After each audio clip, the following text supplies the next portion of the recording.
Welcome back to the library. Woohoo! I am very honored and excited to have you join us tonight and to be asked to introduce our author, to welcome you all to Live from the Library, an evening with author Elise Hooper. I'd like to start by thanking our sponsors for the evening, the East Bay Times, the Friends, of course, of the Walnut Creek Library, and Minuteman Press in Lafayette. John Muir Health, where I work as a director in the foundation, is supplying your refreshments tonight, so I hope you enjoy those cookies and some of the wine we brought. And it really is in recognition of our own angels who are working with us and have been with us for so long, caring for people at John Muir Health and in our region. I'm delighted to welcome back Elise Hooper. She has been here before, once in person and once virtually. We love you more when you're here in person. We hope that continues. As she kicks off her book tour of Angels of the Pacific today. You could not get the books before, but they're here and they're in Costco. Very exciting, yes. You know you've made it when your book's on the shelf at Costco.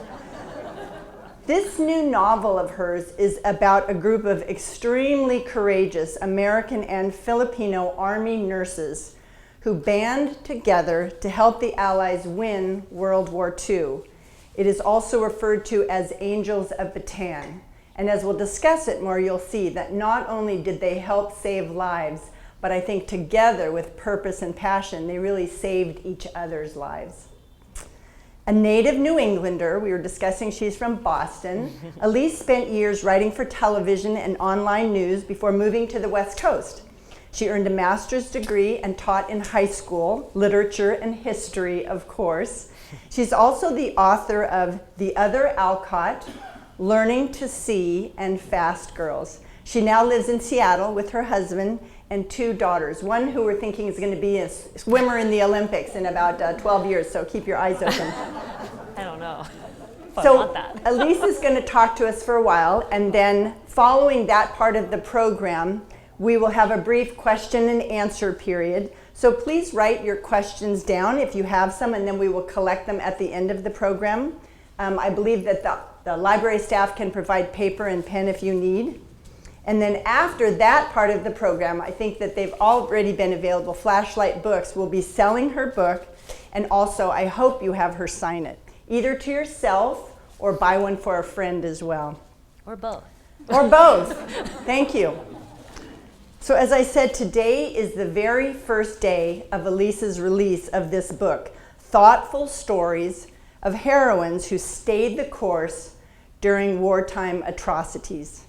Today is also International Women's Day, with a focus on the ferocious commitment of nurses and caregivers that we've witnessed in our own time during this pandemic. We've taken about a 5-minute rest period from pandemic, and now we find ourselves again repeating the same kind of pattern of moments that are changing lives, and we are recognizing war on our globe. So we have a lot to talk about, and before we get started, I want to just take a minute, because this evening and her book is really focused on the heroines in the story who are nurses, to ask if there are angels among us. Are there nurses in our audience? Would you please stand? Would you just take a minute and stand and allow us to recognize and honor you? Woo! Thank you. Thank you. Thank you so much. So with that, I turn it over to Elise Hooper. Okay, nurses, please don't quiz me. I did have some friends who are doctors and readers read my manuscript, and they offered really helpful feedback. But my big fear, of course, is that someone's going to try to quiz me on some issue of triage, and I don't know what to do. So thank you to all of you, and thank you to the library for having me. It's such a thrill after, really 2 years now of virtual events, of kind of talking into the void of Zoom. I could not be happier to see real faces. And as it was mentioned earlier, I was a high school teacher. You are all choosing to be here. None of you are stuck here hoping for grades, and it's just always a pleasure to spend time with readers, with people who value books and love to talk about books. So I really just couldn't be more grateful to all of you for making this evening happen. Thanks so much.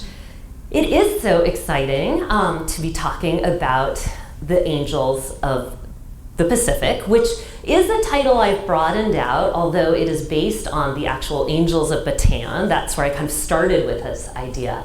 And the Angels of Batan, I'm even going to show you some pictures of them, were a group of U.S. Army and Navy nurses that ended up being part of what was called the USAFFE, the United Services and the American Services in the Far East. And so these Angels of Batan represent the first large group of American women ever in combat. And not only that, but they're the first American women then to be taken as prisoners of war, where they endure about 3 years of imprisonment. And if you know anything about the prison camps of World War II, it's quite a feat that they all survived. And that's not a spoiler. The sisterhood, the sense of purpose that drove these women is an inspiration. I mean, I took so much inspiration in writing about these women and thinking about them in these hard times that we've had over the last couple of years. So up here on the far, let's see, it'll be your left, I have the Army nurses who eventually were on their way back to the US at this point. And then closer, I have the Filipinas. And these women were really what also saved the American women who end up in prison, because these Filipinas from outside the prison walls, through a variety of very resourceful ways, they kept their colleagues alive. And so this is also a story of really cooperation on an international front. So lots, I think, to take away and find timely for today. This story began with my grandfather, who's there with my mother on his lap. He served in the Navy, Lieutenant Donald Baker, and he was aboard the USS Missouri during the signing of the treaty to end the war. And he went into Tokyo with General MacArthur to see the devastated city. And it was there that he acquired this beautiful hand-sewn children's silk kimono. And he brought it home for my mother. And we've had that as a family artifact all this time. And it hangs in my closet. I actually need to find something creative to do with this children's kimono. But I had been looking at it all these years and finally decided I needed to really investigate more about my grandfather's service. I wanted to learn more about the war in the Pacific, because I think we tend to know more about the war in Europe. And I mean, so many of us, I'm sure, especially in this room, have family members who served in the Pacific. And it felt really important to me to understand that time better, because if you're anything like me and you do have some families who are veterans, they tended not to talk about their time in the war, especially the hard times in the war. And I wanted to understand more what happened. So I started digging around, and I first landed upon reading about the Angels of Batan in the Philippines. And because I tend to write books about women who have been overlooked in history, I was pretty sure I had found what I was going to write my next book on. But the last of the Angels, Mildred Dalton, passed away in 2013. So I didn't have an Angel of Batan I could still speak with. But in the early stages of researching this book, one day I was on Facebook, as one does when they're procrastinating and maybe trying to come up with some ideas. And I saw some pictures of my friend Amy Huey's grandmother, Grandma Tess. Lo and behold, Grandma Tess was a World War II nurse. She had served in the Pacific aboard a Navy hospital. And she was up at a nursing home in Everett. And I sent Amy a message and said, I told her what I was working on and said, can we go talk to your grandmother? And Amy, I mean, before I knew it, we were on our way up to Everett. And I spent some time talking to this woman. She is going to be 103 this summer. Oh my gosh. Amazing, amazing. So there I was. That photo was taken in 2019 in the fall. And so I've been really worried about her the last few years. She is currently in Oregon, but she is going strong. And that day I went up to visit with her, she normally would have had aqua aerobics that day, but she passed on her aqua aerobics class, and I came to find out that she had learned to swim as part of her Navy training. So, I mean, that Navy training was still, you know, as she neared 100, was still going strong in her. And this photo was one of the first ones, the photo closest to me that I saw of her during her war years, where she met her husband outside of Shanghai. And I was just captivated by a wedding photo of the bride and groom in uniform. And I knew the wheels started turning in my head. And Grandma Tess has, you know, I was able to see her nursing class photo. She was from Davenport, Iowa. And although she was never in the Philippines, and I want to emphasize she wasn't one of the Angels of Batan, but she fit the profile exactly of these women. And what I mean by that is that she was part of a large family in Iowa who lived on a farm and did not like that, was sort of over it. By the time of the 30s and hard years on the farm, she wanted off. But her family, like many at the time, didn't have enough money to send her to college. So being a resourceful woman of the 30s, she enrolled in nursing school, which was a far more affordable opportunity. So she went to nursing school. And then afterward, of course, the Navy approached her and said, you know, if you join up with us, you can travel all over the world. That sounded pretty good to Tess. And so next thing she knew, she had learned to swim. She was in the Navy. She ended up during the war years, the doctor she worked closely with Katharine Hepburn's brother. So she had amazing stories. She regaled us. Her memory was amazing. She would remember apartments in Washington, D.C., and she could reel off the street addresses. I mean, I can't remember my address at home in Seattle almost right now.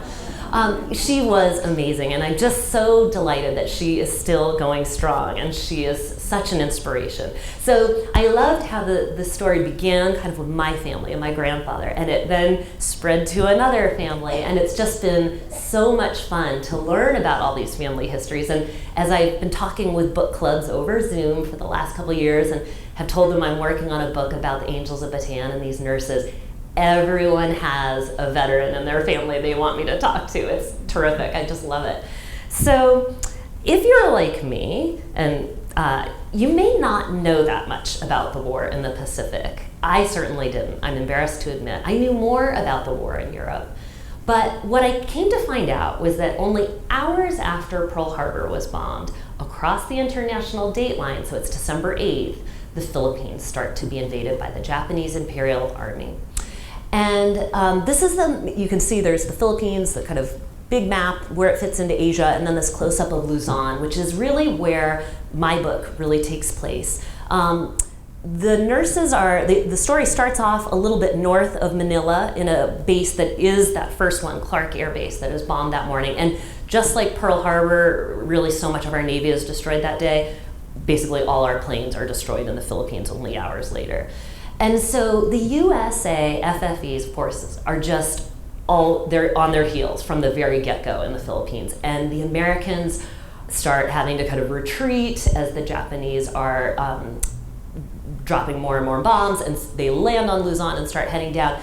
First, the Americans are in Manila. This had been home to MacArthur for many years. He had spent part of his childhood here. Manila at that time was a very desirable military posting. It was called the Pearl of the Orient by many who loved the city. And so MacArthur, wanting to spare it more bombardment from the Japanese, he has everyone retreat to Batan, which you'll see there.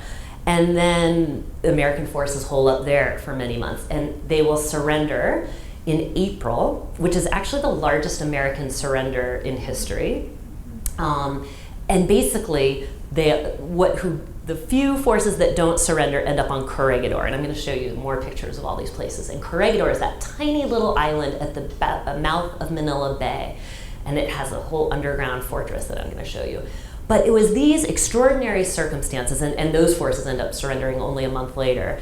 And then all of these Americans and all the other allies who were in the Philippines, of which there were many, it was a very international place at that point, are rounded up and sent to internment camps. And these people will all spend almost about 3 years then in camps, waiting for the Americans to return. Because essentially, something I had never realized is that the forces who are fighting in the Philippines are told essentially, we're going to go win the war in Europe. do the best you can, we'll be back, we'll catch you on the way back. And that's essentially what happened. So all of these Americans and other allies in the Pacific end up kind of holding tight for as long as they can until really Americans are able to get more firepower into the Pacific, more forces, and start manning a counteroffensive. So that's just your brief Philippines World War II history that I'll give you, just so you have a brief little overview. So, in kind of a crazy turn of events with this book, I had said to my husband, I need to go to the Philippines. I've learned if you are smart, you're always trying to travel to interesting places as a writer. So it sounded like a great idea to go to the Philippines, and then the trip actually started becoming very immediate in February of 2020. Right, okay, yeah, you know where the story is going. So I ended up going to a hospital in Seattle, and they reviewed my itinerary, and they said, well, you're gonna need some malaria medicine for these islands, and let's give you a Z-pack for in case you catch anything else on the way. And I said, so what about this virus thing they're talking about? And they were like, you're not going to China, and you're not getting on a cruise ship, you'll be fine. Well, I was fine. Thankfully, I was fine. But I did cut the trip short, and I did have to come home early because I spent 24 hours on the streets of Tokyo that were completely empty, and I knew, this was February 29th of 2020, and I just knew something was coming. I mean, I think at that point we were all kind of wising up. But I did get to go on this amazing trip, and my book wouldn't have been the same without it. And I started off in a place called Palawan, which is south of Manila, on the map I showed you, south of Luzon. It's a group of islands that are surrounded by World War II shipwrecks. And there was a part of my book that took place initially. It got cut, but the research was well worth it, as I'm sure you can imagine. I had a sunken treasure part of the story that went away. But I went and visited the Luzon gunboat, and I have no underwater photography skills, so that is a professional photo there. But I was able to snorkel along the sunken gunboat that is now covered in sea life, and it's amazing. And that whole, I mean, you can look at that was the boat we were out on. There I am doing some note taking, my best writing office ever. It's so beautiful. And as I was diving along, I'm swimming, and there are all these fish and beautiful, I mean, it was like almost like a 60s discotheque because they're crazy colors and texture. And as I neared the gunboat, I swear the temperature of the water dropped, and it gets really quiet. And I am still so glad like a shark didn't come out of it or something. It was so eerie. I got the very distinct sense ghosts were there. And this was a sense that followed me throughout this trip to the Philippines. It's beautiful. There's vibrant sunshine. The colors are amazing. Smells of flowers and plants. And yet there is this sense that horrible things happened during World War II. It's a real tension, I think, probably within all of these islands of the South Pacific. Beauty of what you're surrounded by, it was so hard to reconcile this idea of war in such a beautiful place, but nevertheless it happened. But this ghostly sense was something I really held on to because it didn't leave me, and it led sometimes to a sense of loneliness that I knew American forces must have felt while they were so far from home, trapped from a war many hadn't expected necessarily. So from there, from Palawan, I went to Corregidor, that little island we see. So here's a little insert, and you can see it in Manila Bay there. The island is shaped like a tadpole. It used to be on what's called topside, on the main part, the sort of big part of the island there, was Fort Mills, which was considered one of the prized places to work in the 30s. It was this beautiful base filled with flowers and a bowling alley and movie theater. It was, you were living your best life if you were stationed in Fort Mills. And so this is what it looks like. Now Corregidor is essentially a park dedicated to the memory of the war. And the barracks that were absolutely destroyed during the war, the Japanese Imperial Army is estimated to have dropped about 365 tons, of TNT on this island. It has been reforested, but it was basically just a smoking rubble heap by 1942 when American forces surrendered there for a few years. So the reason I wanted to go to Corregidor was, of course, not only to see this, but it was to see this, the Melinda Tunnel. Have any of you heard of the Melinda Tunnel? It is, yeah, okay, yes. It is a feat of engineering. It was built by the U.S. Corps of Engineering in 1922, U.S. Corps of Engineers. It's a tunnel that you can see there, that's the main entrance. You could drive a Jeep, you can drive an ambulance, you can drive all kinds of things in. That's the main tunnel, the little map there. You can see this main tunnel with all what they called laterals off of it, and this is where they end up setting up a hospital. It was a 1,000-bed hospital during when things became, when the Americans had retreated, and this is where they're holed up making their final stand in 1942 against the Japanese Imperial Army. The Americans have completely retreated to underground here, and they're nursing. Their General Wainwright is down here. MacArthur has left. He actually goes to Australia and sort of secretly is smuggled out.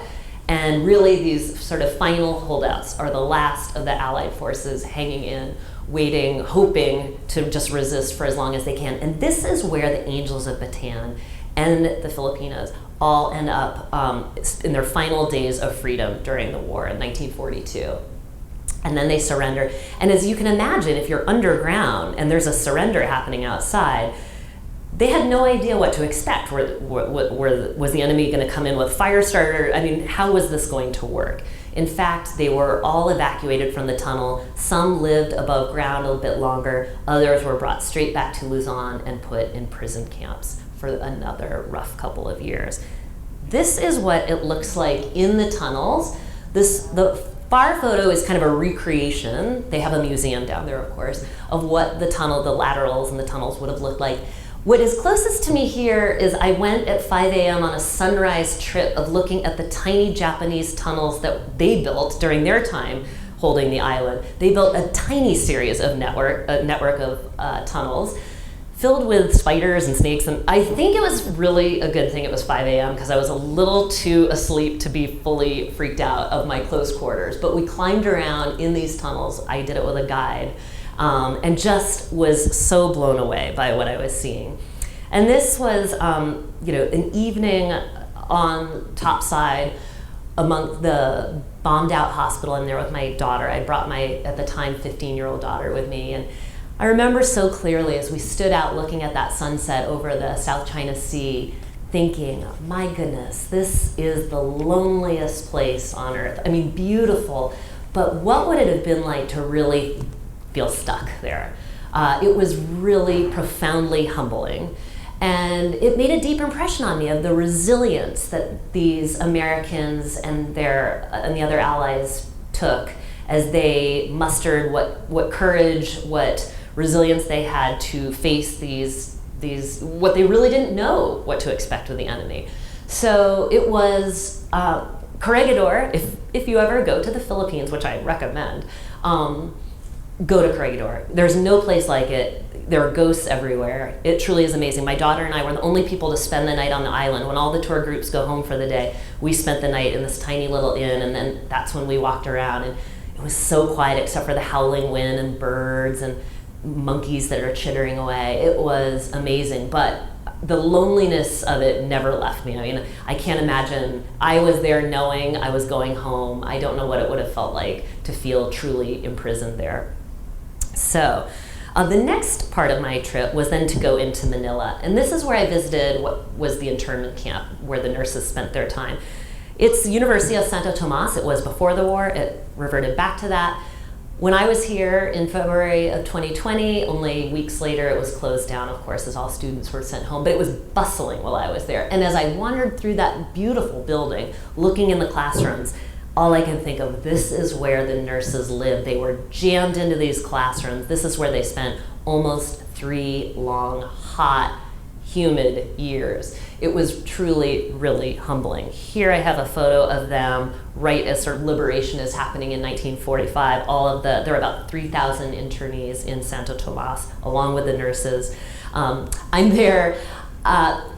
One thing I wanted to experience in the Philippines was the heat firsthand, because it is truly, the heat and mosquitoes were a big enemy in themselves without even the Japanese Imperial Army involved. And the heat definitely got to me in the sense that even I went to University of Santo Tomas to do some research wearing shorts because I was so hot. And they took one look at me and they're like, no, you're not coming in with shorts. So I ran down the street and for $3 bought that black skirt and then went back, got my research pass. But that was a good pro tip, is to always dress the part. Don't let the heat get to you quite like it got to me. But I was so amazed at how generous the Filipinos were about welcoming me to their country, and specifically into Manila, into the site. They brought out all of these parts of an old exhibit they had had on the internment years. They showed me everything. They were so eager to share their story.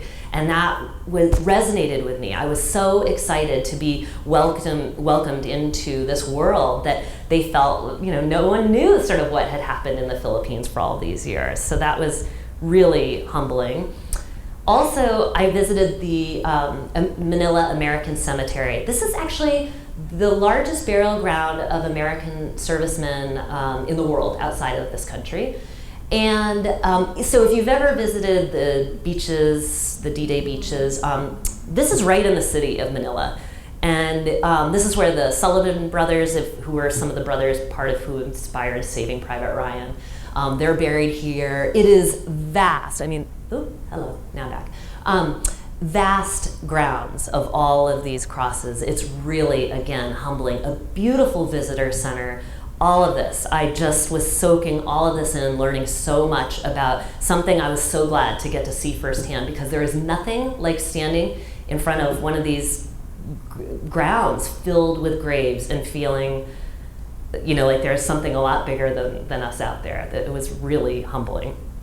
And then one of the final things I'll show you before we begin our Q&A is an artifact from World War II that is known as the Day Joyce sheet. It's there on the left, and I'm sorry, the picture isn't great, but this was something that came out of the Stanley Internment Center in Hong Kong. It was a sheet a nurse started sewing as kind of her memoir of her war years. She says that it was in code, but she also says to really call it code is glamorizing it too much. She kind of used a shorthand to document who she was there with, what their days were like. She stitched all of that on there. All of that is embroidered onto the sheet. And it's 7 by 8. And it's now at the Imperial War Museum in London. You can see it upon appointment next time you're in London. And it was just this remarkable thing that as I saw, my imagination again, just like that wedding photo, started ticking around. And there had been in the wonderful book that is nonfiction about the Angels of Batan by Elizabeth Norman, called We Band of Angels. It's from 2013. She writes about how the Angels of Batan, while in Santo Tomas internment camp, were a part of the resistance. They were passing notes in and out of the camp, but there were really no specifics about how they did that. So when I came across this sheet from Stanley internment camp, I thought, I know how some of my nurses are going to pass messages. So I'm just going to leave that with you. I'll leave that as a little mystery for you to come across as you're reading. And part of it too, oops, I think I need to face this way, was because the nurses had embroidered, that was a little handkerchief that's closest to me, that they had all embroidered their names as "We were here," because they just never knew what was going to happen. I mean, we know how World War II ends, but they didn't. They were living it. And that always, I think just right now, when we have so many uncertainties in the world, maybe that gives us a sense of the uncertainty these people lived with back in the 40s, and the uncertainty of were they ever going to go home, were they ever going to see their loved ones again, were they ever going to make it out of that internment camp. It was so important to document themselves. We were here. So my book is that effort of saying, yes, we were here. So I will leave it at that, and maybe we'll move over here now, I hope. We're going to gracefully I know. this I'm a little nervous about this. Thank you. Thank you. Thank you. That was, yes, my quick get you through some big points of the book so that then we can chat. Oh, I think I need to turn my on. Turn yourself on. So. Yes. I'm all wired up. I feel like I'm an explosive. She is. So one of the things I realized is that very few of us in the room have had the opportunity to read the book. So I don't want to let any spoiler alert slip, but there's one maybe toward the end, because it was really a very poignant moment in the book that I especially appreciated. So I think we can do it without being a spoiler. okay, all right, we will do that. What I wanted to start with is share more with us about how this book, because it's not your first, and I hear that one is in progress. Right. How is this similar to some of the works that you've created in the past, and then how is it different? Well, this book is similar in the sense that it is based on the lives of real women, and it's about extraordinary women who I think history have overlooked. So really that's definitely kind of the running line of all of my work, is women who I think, how did we not know about these? I mean, who had heard of the Angels of Batan? Maybe one or two hands, no hands, right? Okay, so that feels good, that you're hopefully gonna learn more about the Angels of Batan. But also, how it's different is that my other books have the main character is actually a real person, be it May Alcott, Louisa May Alcott's younger sister, or Dorothea Lange, the photographer, or Helen Stevens, Betty Robinson, and Louise Stokes of Fast Girls. This is my first book where I gave myself some creative wiggle room. So there were the Angels of Batan, about 60 of them end up, a little over, at Santo Tomas. Based on those women, I created some fictional characters. So my main character, Tess, who I named for Grandma Tess, she is my own creation, but she very much fits into the profile of these women, the Angels of Batan. So it was fun in many ways to kind of make these characters my own a little. That felt really liberating in many ways that were exciting to me, and it kind of opened up a bunch of opportunities for me to really feel like these people were my own. So someone who has read all of your books, Elise, said that she believes this one is your strongest work yet. Yeah. My husband agrees. This is his favorite book. I don't know if that's because it's a war book. Yeah. He also really liked Fast Girls, again, I think sports. He's so predictable, right? And my parents think so too. And my 16-year-old who went with me to the Philippines has yet to read it. She is by far, of course, the toughest critic out there. We'll see. New York Times has nothing on her. She is scary to me. That's right, good. And remember, if there are questions that you have, I think that we have some paper and pens over there people can pass out if you want to jump into the conversation. I loved your book. Thank you. And one of the things, by the way. How awkward would this be if you didn't? One of the things I loved about it is that you are addressing numerous topics, and they are all very significant, and there's a lot of juxtaposition, not only related to what's happening in our modern world as we're struggling today, but you focus on the invasion of war, and yet there's also trying to flee for freedom. You focus on courage, and yet power, and then cruelty takes over, and yet then ferocious compassion takes over. It really is something where you've maintained a sense of humanity and yet authenticity at the same time. And I'm just wondering, was it difficult to write this, and how did writing this all within the same work impact you as a person? Right. Well, thank you, first of all, for this was this my hardest book? I mean, it was my hardest book in that I also wrote it during a pandemic with my kids next door. It's definitely my grimmest topic, which I don't want it to sound like a grim topic because I think there's so much hope in this book. But to write a book set in a war, is really challenging. I personally took so much comfort, though, as I was watching the news, and I'm thinking, I came back in February 29th, it was leap year, of 2020, and I immediately started writing, and my kids, within 2 weeks are suddenly home, thinking they were only home for 2 weeks, remember? Oh boy. So we're all home, and the news is terrible, and remember, we were like wiping down packages at that. And just remember how little we knew at one point. To read about these women, and men, of course, too, was so humbling because at the end of the day, we were really lucky. None of us in my household had to go serve on the front line in any way. We were able to work from home. We had that luxury. We stayed healthy. But and I could get up and go to my refrigerator and pour a glass of wine. I mean, I was very cognizant of the fact that I was very lucky during this.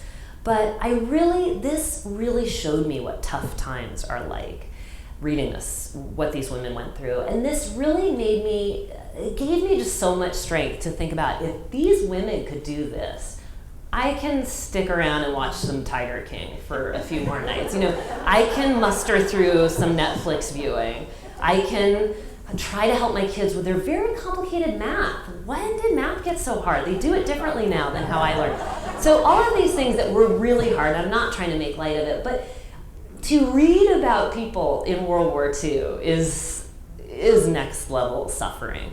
And so I really was inspired by these women. If they could do what they did, I can do whatever I needed to do. So it was hard, but it was also, I just took a lot of strength from them. It really gave me an important sense of perspective when it was really easy to kind of spiral into kind of starting to cycle through, like, oh my gosh, what's going to happen next? Are my kids ever going back to school? I was like, deep breath.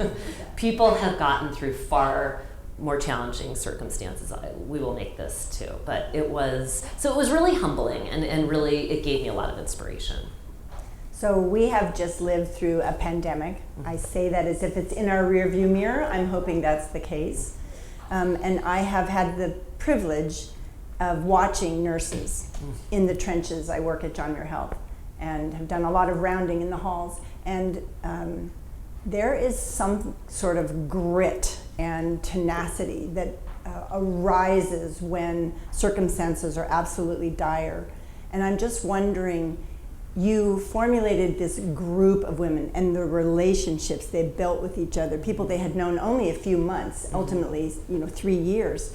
But how did you use that group dynamic to really help them build each other up and hold each other up? And Well, in the interviews with these nurses, and I said I never got to interview one in person, but I was able to read Elizabeth Norman's book and other articles.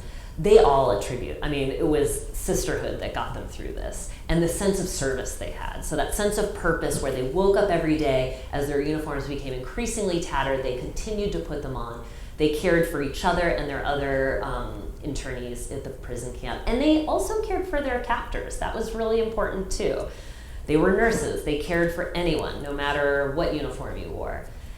And so I think that group dynamic was really important to them. They recognized that, they talked a lot about their gallows humor. They started to develop very dark senses of humor. But really, it was that sense of friendship between them that felt absolutely critical. As one person was having a hard day, maybe the other would kind of step in that day and kind of swoop in to get them through those hours. So it was very important to them that they were a group, and they saw themselves as first and foremost a group of women. And then, there's this element too where it wasn't just the American women. It was really when they were split, when the USA FFE surrenders on Corregidor, the Americans are sent to Santo Tomas, the women. The Filipino women are sent back home. And those women weren't about to quit on their colleagues. So they start rounding up any money they can find. And mind you, Manila is becoming increasingly a challenging place to live under occupation. These women are showing all kinds of bravery in going to the camp every day, in trying to pass through sewing supplies and food and clothes and things, feminine supplies, all these things that the nurses needed to stay afloat. And just that sense of seeing someone on the outside that, I said that we were here, that sense of not being forgotten, those colleagues of theirs, that was critical to them. And so after the war, there are a few peripheral characters in this book that are real, and one is Josie Nesbitt, who's one of the lead nurses. She writes a letter to MacArthur saying, you have to recognize these Filipino nurses as saving our lives. They didn't. Also, there were a number of awards that they tried to give out to the head nurses, Josie Nesbitt and Maud Davidson, who was the captain. Those awards were all initially declined by the awards board, as seen as probably political infighting and sexism. It's not until Maud Davidson is dead that she is given any sort of recognition. So these women, they did, of course, see themselves as ordinary people caught up in extraordinary times, but afterward, they came home and were essentially forgotten. And they kept in touch, and that was really important to them, so that sisterhood prevailed even after they were released. Many of them started very regular lives after, many married, they continued their education. A few did stay in the military. Several were sent to the war and still sort of, the Marshall Plan, what was happening in Europe, and everyone they encountered there was sort of amazed by the medical expertise these women had developed in the Philippines as part of being on the front line. So, but that group dynamic was important from as early as 1939, when many of them are swimming in the officers' club and playing tennis and taking Spanish lessons and have really very little clue of what's about to happen. And it was important whenever they'd see each other at reunions in the 1960s. So that sense of camaraderie and survival as a group never went away. So many wonderful characters in these stories that you share. Was there one that was your favorite? If you could meet one of these fictional characters that you created and sit and have tea with them and discuss. Well, I did. I mean, I have had so many meals with these characters. I've taken showers with these characters. I mean, these characters, I sleep with these characters. They're in my head all the time still. So, gosh, I mean, I've spent so much time with them. I don't know. That's a really good question. There's a younger character who you meet in the book who is a figment of my imagination, but also based on a young inmate there. I loved her. I mean, gosh, I don't know. I can't answer that. I love them all, and I expect to meet them when I get to heaven, and I'm going to be saying, where is she? What do you mean she was fictionalized? I don't even believe this, gosh. There is this moment, there are many moments, and you'll be in tears and you'll be chuckling at some of the vernacular of years ago and the flirtation among the military personnel. It's just really fun and playful during certain parts of the book. But there's this moment when someone who has been one of the worst offenders and really been very cruel and tormented many of these nurses and the caregivers this is when the final surrender occurs, and he is being attacked by people who he has tortured. And someone who is one of the nurses sees this, and she has to make this decision between, do I seek vindication because he's been incredibly cruel, cut rations, they were barely eating, torture, physical pain, or does my nursing caregiver side win out? Tell us just a little about that, because it's really profound. Well, so that is actually based on something real that I read that happened at the end. I mean, as I said, Santo Tomas was a camp of about 3,000 inmates. And yes, there was all kinds of cruelty met out upon these men and women and children. And strong feelings, as you can imagine. And there is something, when liberation occurs, and of course, we all know that liberation will occur. We do know the war ends. There is wild behavior, and I actually don't really get into the truly wild behavior that happens later, that it really did happen. But I mean, there was an occasion where someone who had been very challenging to these women was suddenly in a position of vulnerability, and the nurses are forced with a choice. And all I'll say is that these women were professionals to the end. Very well said, yes. I watched on a news report recently about a military wedding that recently occurred in Ukraine. Maybe you all saw it. And it was beautiful. And it was a couple who had actually been together for several years, but they decided, and it was as if they took a page out of your book, they decided that life is fleeting and there's joy before us and we need to celebrate. And it was a joyful event for them and then the group of people around. And in the background, there's bombs and there's smoke swirling, and it was really just a moment of that. The human spirit is rising above all this. Can you tell us a little bit about what made you think there is a wedding? Two people, I won't tell you who, get married, but it sort of changes everything and reminds us about joy and laughter and love. There are actually several weddings in the book. Oh I think gosh, there are did I about miss? three. Oh, you're right. Oh, you're right. The one. Oh yeah. Oh gosh, you've got to read this. You've just got to read. There are That's three right. weddings in the Oh book. boy. Yeah. And I think, life went on during the war. I mean, that's ultimately what is so remarkable, is that people fell in love, babies were conceived. I mean, all kinds of things happened even under the grimmest of circumstances. And I think much of that was because people realized, I mean, if you kind of chose the wrong seat in a Jeep, that might have been your last ride. I mean, there was just, life felt very precious. And these people realized that. And so I had come across a photo. There is a World War II museum in New Orleans, and because it was COVID, thank God bless all these libraries and museums who have made so many collections available online. And I was looking through an exhibit that had been moved online, and there was a wedding dress made of out of a silk parachute. And I was like, I have to use that. I mean, first of all, the dress was really impressive. How did someone make that during the war? So there was going to be a parachute wedding dress in this book, and there was, and I didn't have to stretch for that at all. Of course, there were also, people in the Pacific were very creative. There were also some crazy bikinis made out of fatigues in this exhibit. But yeah, I really did feel like it was important that, everything, and we even know this from our last couple of years, but everything during times of stress, feelings are heightened. Everything is a day is a lifetime sometimes. We all know that. And yeah, I think I hope if there's one thing we've all learned in the last couple of years, and again, put in the perspective of even against a world war, it's that you do have to seize joy. You have to take advantage of the good times. You have to hold those people close who, when they're with you. I think that is so important. So, that's why we were out wine tasting yesterday, even though I had a book due. It was like, it's a beautiful day here in California. I'm going back to 45 degrees in Seattle, or I might become a local author here. I'm not sure. I might stay.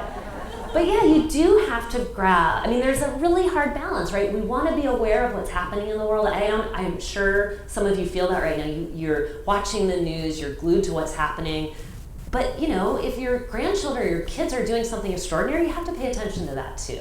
There is that really, that sort of pull, I think so many of us feel, and it's sort of, the pull is just that much greater during World War II of how these people are feeling on the front lines. It really was amazing to read about these women. During World War I, yes, of course, there are Army nurses during the American Civil War. There are women serving as nurses. Louisa May Alcott, one of them, in fact, just to harken back to the other Alcott. But this was a case that the nurses were on the front lines. Truly, artillery, bullets are falling all around them. Things are bombed all around them. These women are just in such a highly stressful situation. And yet their sense of humor is really stronger than ever. The camaraderie they're feeling is stronger than ever. They are really looking out for each other. And yeah, they're going to get married, darn it. Not only for themselves, but because they know it's a show that they need for the people around them. So I always love writing moments like that. Those are the best. Excellent. So I want to reference something that happened yesterday in our region. It was the East Bay Women's Conference, and one of our speakers was Laura Ling, who was held in captivity in North Korea in 2009. Wow. And she quoted a part of a Maya Angelou poem. And I just want to reference this because it ties in so well with your book, what we're experiencing. The caged bird sings with a fearful trill of things unknown but longed for still, and his tune, her tune, is heard on the distant hill, for the caged bird sings of freedom. And freedom and hope are so prevalent. It's just mainstays of your work. Was that a joy for you? Did you feel a burden or responsibility? And what are your thoughts about the fact that what we're experiencing now parallels so closely much of what you were describing and expressing for us in these characters? Right. Well, I think that all the time.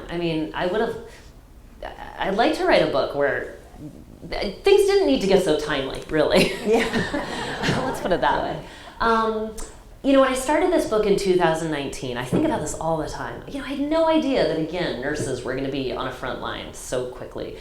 And of course, you know, although maybe in retrospect I should have had more of a clue this was all happening. But yeah, I mean, events have now just continued to unfold, really. It's like we're getting all of the 1900s in 2 years right now. It is extraordinary, and yet it was a joy to write. I mean, I really feel I don't spin out in sorrow as I read and research and sort of come up with these stories. I really am just so in awe of these people. It's a real joy when I write books, even when people are suffering, because first of all, there's my personal joy. I can't believe I get paid to make things up. And truthfully, I still can't believe that people beyond just my family read my books. That perfect strangers, I'm so honored, thank you, read my book is such a blessing. But also just to kind of flex those muscles, those empathy muscles, where I am imagining what it's like to be someone else, where I'm imagining what it's like to be in a time and place that is totally different from where I am. That is a joy. And I think that, you know, creativity never dies. It flourishes in hard times. I mean, creativity is alive and well in World War II. We see that in all kinds of ways, from that sheet I showed you earlier to people were painting and writing books and poetry during the war. I mean, I think that creating art is one of the most hopeful things you can do. And so, yeah, I actually do, and maybe that sounds weird, but I think that to use your imagination is sort of one of the biggest privileges and honors you can have. And the fact that you're all willing to go along on that ride with me is also a huge honor. I mean, I know that you could be watching Netflix or HBO, and I'm just so grateful that you do spend the time to read, because I think that by reading about characters from the past, of course we see connections, in some cases more than we want, to our present day, but also we really do start, I think we can take a lot of strength and find a lot of strength within ourselves by learning about hard times from the past. So, you know, it was just like my book about Dorothea Lange that I was here in person last. I mean, the Great Depression is a really, of course, grim period too, and yet what a time of creativity and kind of resilience, and for people like Dorothea Lange and Imogen Cunningham and all of these, Maynard Dixon, all of these people who, especially here in the East Bay, I know you hold dear. I think we have to honor those characters by reading about them, by talking about them, by paying attention to history. I mean, if we were all paying a lot more attention to history, maybe we wouldn't always find ourselves in these situations. That's right. But well, of course, you all know that. I'm preaching to the choir here. You are thanking people who read your book, but on behalf of everyone who's going to read her book and those who have already, thank you for taking the time and making the effort. Incredible amount of research to bring life and give voices to the courage of these nurses. It really is quite amazing. What are you up to now? I have to ask, unless we have a little time for questions from the audience, but where are you headed and what are you working on? Well, okay, so my next book is a little different from everything I've written in that it is truly my pandemic book, in that it's completely my own imagination, although history is supporting it in some really great ways. But it is about a mysterious collection of dollhouses. I love dollhouses. I've always loved dollhouses. When I was a girl, we had a really old family dollhouse. That's where I first learned to sew and knit and do all kinds of creative things. It was really where I started really using my imagination. So it is set partly here in San Francisco, and it is about a collection of dollhouses that will reveal the secrets of their owners. We shall see, everyone, what comes out of this. But it's fun, I think. We had a nice chance to chat at dinner in advance, and we think she should put some fabulous restaurant or bar in San Francisco in the book. Yes. And then we could all meet there in about a year and have drinks and I know. And enjoy if I was smart, the Tonga room, maybe. I don't know. We just thought it was now you're speaking my language. I know. I mean, gosh, the Da Vinci Code. He was so smart, and that you couldn't go to Paris and take a whole tour of all. Those authors are smart. I need to think about that more. Do we have questions from the audience? Would anyone like Don't to be shy. venture forth? Yeah, that's right. Yes? I have one. You mentioned that you have, for this book, you were interviewing some of these angels, and I imagine they're up in age. And where did you find them, and how many did you actually interview? Where are they now? Right. So all of Could you repeat the yes, good point. Thank you. Okay, so the question is, how did I find the angels? How many did I interview? What are they doing now? I actually wasn't able to interview any of the angels. Mildred Dalton, the last of the angels of Batan, passed away in 2013. Many of these women had all kinds of health issues following the war. And so Tess, my grandma Tess here, Lieutenant Schmeier, was a Navy nurse who I interviewed, who really was then kind of my stand-in for the angels. And she really, as I said, sort of represented that that sense of a woman who was looking for adventure, maybe got a little more than she bargained for, but really, you know, these people of the night, the Greatest Generation was so interesting in the sense that they really did endure so much. I mean, a world war, and then, or a Great Depression, and then a world war, and then a Cold War. But at the same time, I didn't want fully to focus on just this sort of blind sense of heroism in that generation. I wanted to also get at how life was hard for them. I mean, these women came home, and of course they were of a generation that had sort of a stiff upper lip, and they didn't really talk about the tough times, Grandma Tess being one of them. She really kind of only confessed to a big storm at sea that had her a bit nervous, but that was it. And so I did want to, I mean, part of the book, it's not just set during the war, it is partly set afterward too, and it gets at this idea of the trauma that they're all kind of trying to push down because they come home and they're sort of propaganda pieces. The government sort of trots them out as the angels of Batan. A Hollywood movie is made about them that is both entertaining and a little horrifying to watch now because it's filled with so very, you know, much a product of its times. But so I wanted to honor that generation, not just by this sort of blind heroism. I mean, these women were loath to call themselves heroes. They didn't see themselves as heroes at all. They said they did what they had to do.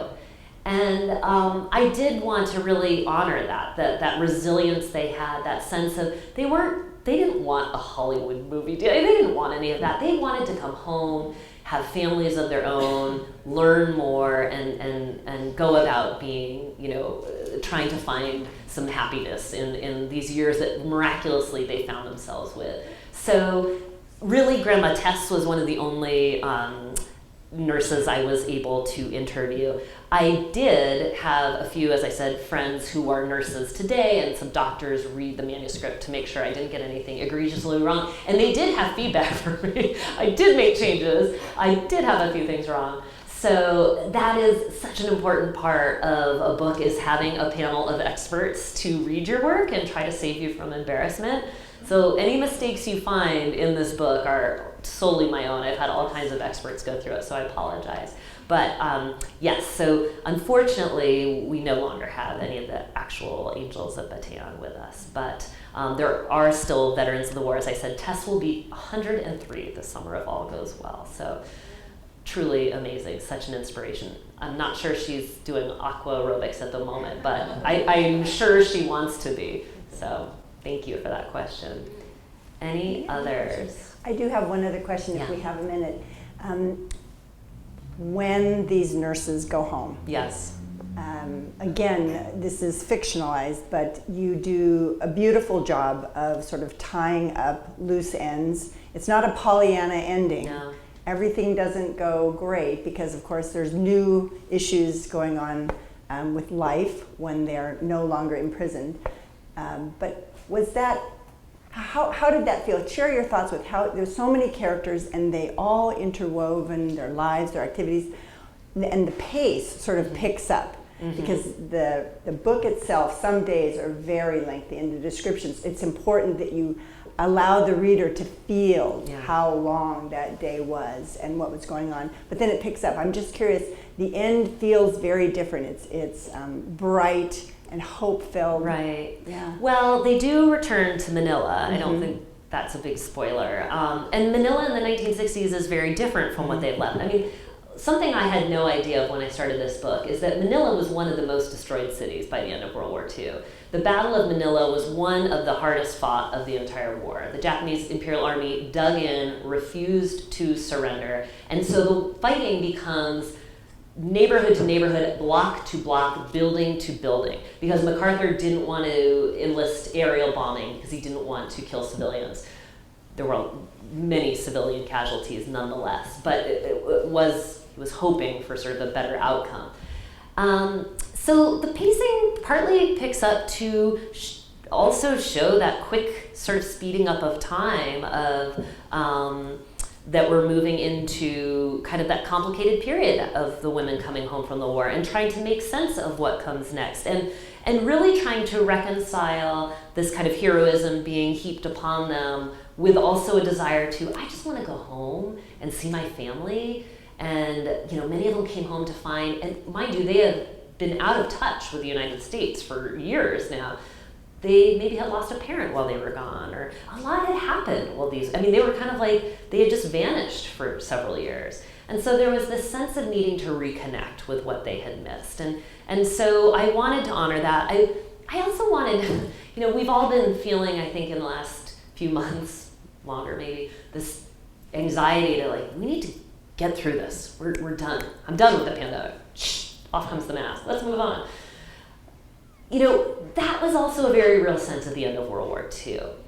Yet for the people who came home, it was a lot more complicated. And this kind of, for the American civilians, and American civilians of all the people in the world had a pretty good existence in many ways, and that they weren't, there wasn't a war being waged on their city streets. And so rations were what were inconvenient. And I kind of wanted to get at that tension too, of kind of some people being done, ready for this war to be over. Let's start thinking about other things. I want milk in my coffee again. I want eggs. I want to be able to bake cakes again. With these people who are coming home and are like, cake? I haven't tasted a cake in years. I really wanted to get at that. So there were a lot of things I was sort of trying to accomplish. It's always hard to end a book. You want to keep spending time with these characters and do them justice, and yet kind of wrap things up. And so and there was also a war being fought. So there's a lot happening there at the end. It's quite fabulous. There's one scene where someone who's been in captivity receives a gift of a bag of sugar, not a large bag, just a small bag. And she wets her finger and puts it and tastes the sugar. And I'm like tears streaming down my eyes because this was so precious to her. It had been so many years, and the rations had been gruel, and sometimes your meal is wiggling because there's things living in it. Yeah. And just like, oh my gosh. I mean, that is something to just emphasize. The occupation of Manila was so hard. I think the Japanese Imperial Army rolled in expecting one of their rallying cries was Asia for the Asiatics, that the Filipinos were going to welcome them in, and that was not the way it worked at all. There was a lot of tension within so many different groups of this, and so I also wanted to really get at that point too, that the complication of this occupation and how hard it was for Filipinos, how much they did to support the Allied cause at such great expense to themselves. Really risking their lives. So every day, it was absolutely remarkable.